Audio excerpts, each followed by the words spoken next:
My name is Brian Pinero. I'm accompanied by my wife, Cherie. We have 3 children, Brandon, Miranda, Mallory.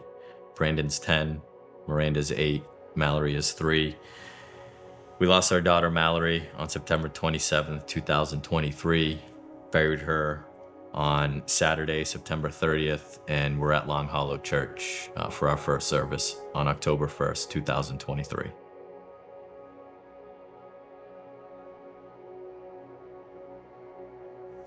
I guess on paper, had the perfect family.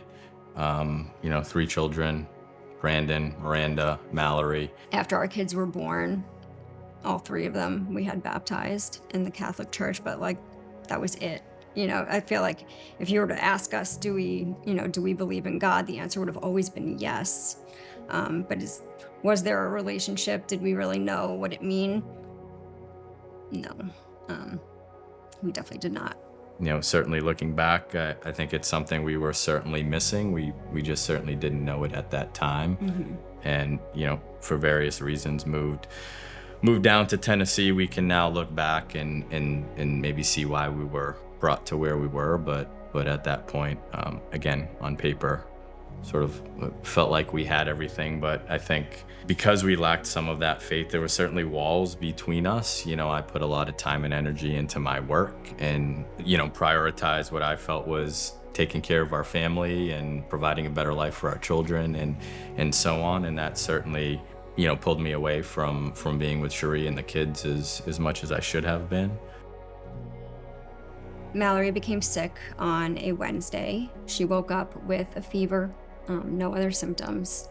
I kind of usually have I'm not going to bring her right into the doctor for a fever, so, I didn't. By the Friday morning, she woke up and still had the fever, but this time she had a rash, and I took her to the doctor's office. They did their usual, weigh her, take her temperature. They told me she had a 104.9 fever. That was alarming. The doctor, he told me that he thinks she has a viral infection and that it would clear on its own. He said that if her fever didn't break by Monday, to bring her back in. Monday morning came and she still had her fever.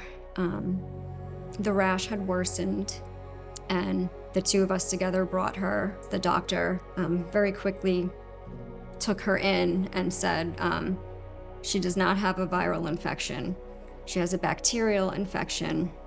I don't know what it is, but you can get testing and answers quicker at the hospital than I can give you here. So off we went to the emergency room. They took us pretty quickly in.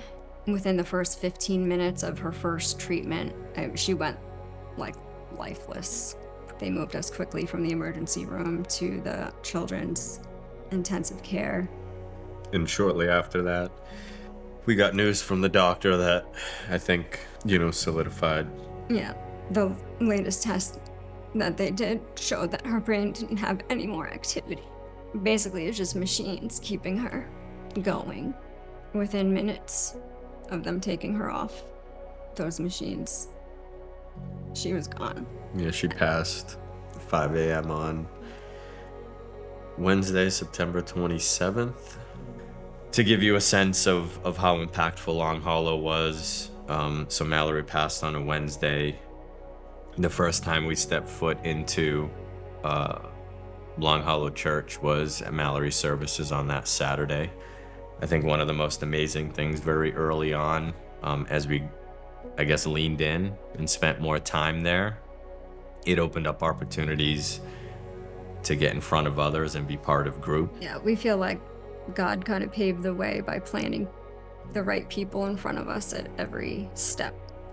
There was no accident that, the neighbor, just happened to be out when you were in the driveway and said, hey, we just feel like there was people placed in our path to kind of take us exactly where we needed to go.